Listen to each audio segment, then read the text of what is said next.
Un vote qui fait que la Palestine, c'est d'ailleurs le titre de la conférence, État de Palestine, est devenu un État non membre observateur des Nations Unies. Je retiendrai 6 éléments. C'est un État. Donc, la communauté internationale qualifie cela d'État.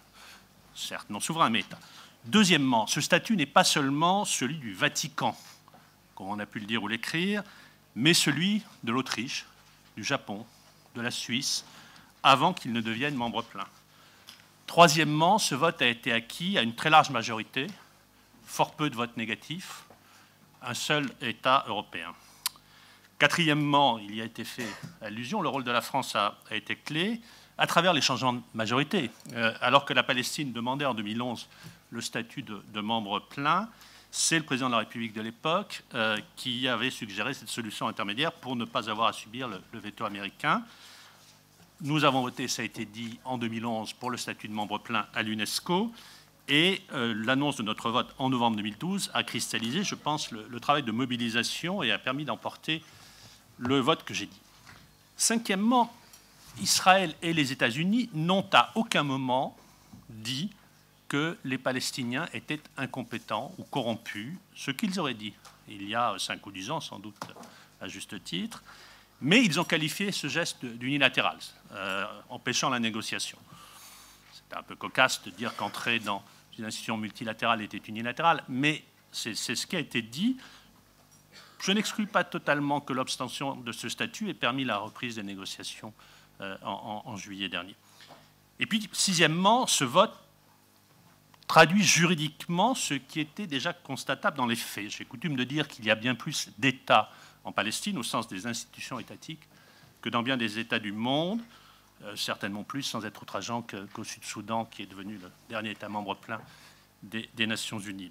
C'est une citation que je qualifie de l'État sans l'État, les institutions de l'État sans la souveraineté, et ceci traduit le travail collectif que nous avons fait depuis 2007 avec les Palestiniens pour construire l'État par le bas.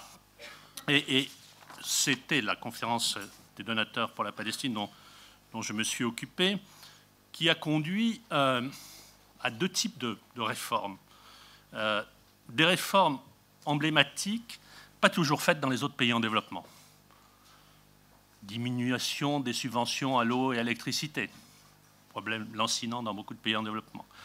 Gestion des finances publiques avec un seul budget, pas multiplication des budgets. Sécurité, pas pour faire plaisir à Israël, mais pour investir, consommer. Réforme du système des allocations sociales pour mieux cibler les plus pauvres. Réforme de l'éducation. Au total, beaucoup de réformes de gouvernance et de fourniture des services publics. CIS disait « Une société démocratique commence avec des réverbères et des places publiques. Il faut passer par là. » Les réformes, donc, ont été supérieurs à ce que font, j'ai le plaisir de m'occuper d'autres pays en difficulté, à ce que font d'autres pays en développement. Mais deuxièmement, il y a eu des réformes faites qui ne se font pas dans les pays développés.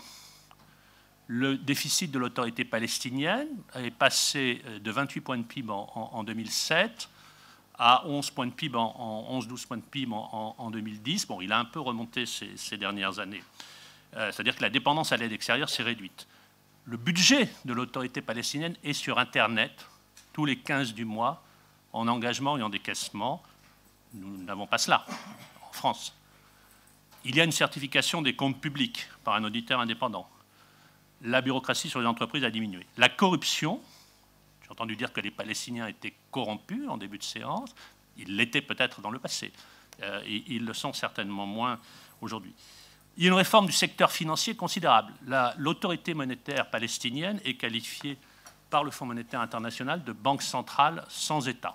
Alors moi, je rajoute, c'est comme la Banque de France. Sans monnaie, pardon, sans monnaie. Sans monnaie.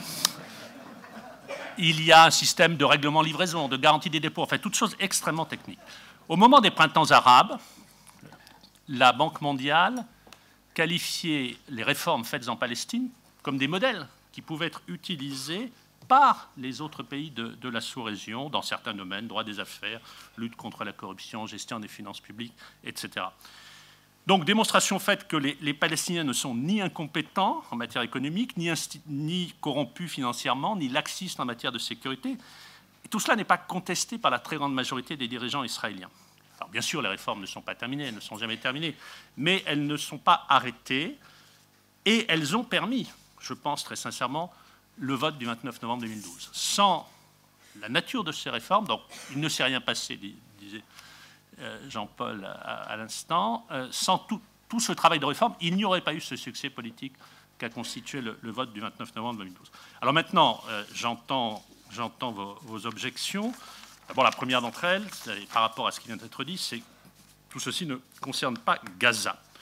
Ce n'est pas si vrai que cela. C'est un peu contre-intuitif, mais il faut savoir que la moitié des 160 000 fonctionnaires de l'autorité palestinienne sont à Gaza, et que ceux-ci demeurent payés par Ramallah, et que ceux-ci, contrairement à ce que l'on dit, pour une bonne part, plus de la majorité, travaillent. Ceux qui étaient dans les secteurs de la sécurité, police, ont été mis à pied par le Hamas et sont payés par l'autorité palestinienne sans travailler. En revanche, ceux des secteurs éducatifs, sociaux, etc., travaillent. L'autorité palestinienne de l'eau travaille à Gaza. L'autorité monétaire palestinienne supervise les banques de Gaza. Les quelques 45 succursales de banques à Gaza sont nettes, si je puis dire. Les grands projets se font, non sans difficulté. J'étais à Gaza encore il y a un mois, non sans négociations complexes avec Israël, mais se font. Un tiers de notre aide, un bon tiers de notre aide française va à Gaza. Alors, ça n'en avait rien. Pour ne pas être trop long, je ne veux pas qu'il se dise que je ne l'ai pas dit. Le blocus de Gaza est, comme je crois l'a dit Jean-Pierre Félu, à la fois totalement insupportable et totalement inopérant sur le plan politique. Mais il n'empêche que la situation est plus complexe que de juste dire Gaza est hors circuit. Alors, autres objections. Nous plaidons, ça va encore mieux en le disant, pour que l'exportation des tomates cerises, des fleurs coupées ou autres petits ameublements qui est possible vers l'Europe, soit possible vers la Cisjordanie et vers Israël. Je ne vois à cette impossibilité que des raisons protectionnistes. Je ne vois pas en quoi la sécurité d'Israël, qui est un impératif absolu pour nous, empêcherait que ce qui est vendu en Europe ne puisse pas l'être en Israël, c'est-à-dire un des marchés naturels des industriels de Gaza. Bon, autres objections, les colonies, et je les prends sous un angle, ce sont des zones de non-droit fiscal et social. Donc c'est un moyen pour un certain nombre de gens de s'exonérer dans je vais les qualifier de paradis fiscal et social, des règles de fonctionnement d'une économie normale.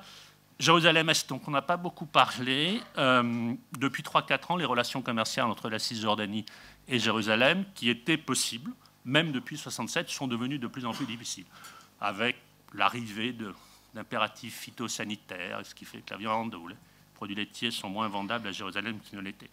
Là encore, je crains qu'il ne s'agisse simplement de protectionnisme. Et puis, bien sûr, on n'en a pas non plus parlé ce matin, mais j'ai dû, je m'en excuse, sortir à un moment ou à un autre, la zone C. Une étude de la Banque mondiale a montré, qui est parue à l'automne, a montré que simplement en donnant les autorisations requises, sans changer le statut des colonies à ce stade, la Palestine pourra gagner un tiers de PIB si les agriculteurs pouvaient exploiter les terres, si l'eau n'était pas gérée comme elle l'est, s'il y avait accès à la mer Morte, et 800 millions de dollars de fiscalité. Donc, pas de rêve. J'en termine, Pascal, ne t'inquiète pas. Pas de rêve, mais il se passe des choses. Est-ce que la situation peut durer éternellement? Certainement pas. Mais nous avons eu, pour faire bref, depuis cette conférence de Paris, des années de vaches grasses, 8, 9 et 10, où l'aide internationale a été forte et les réformes ont été plus faciles. Des années de vaches maigres, 11, 12 et 13, où elle a été moins forte. Et en dépit de cela, l'autorité palestinienne a continué à faire les réformes qui lui ont permis à la fois de faire du développement économique, parce qu'il suffit d'aller sur le terrain comme je le fais pour le voir, et d'avancer sur le plan politique. Pascal, j'en ai terminé. Merci.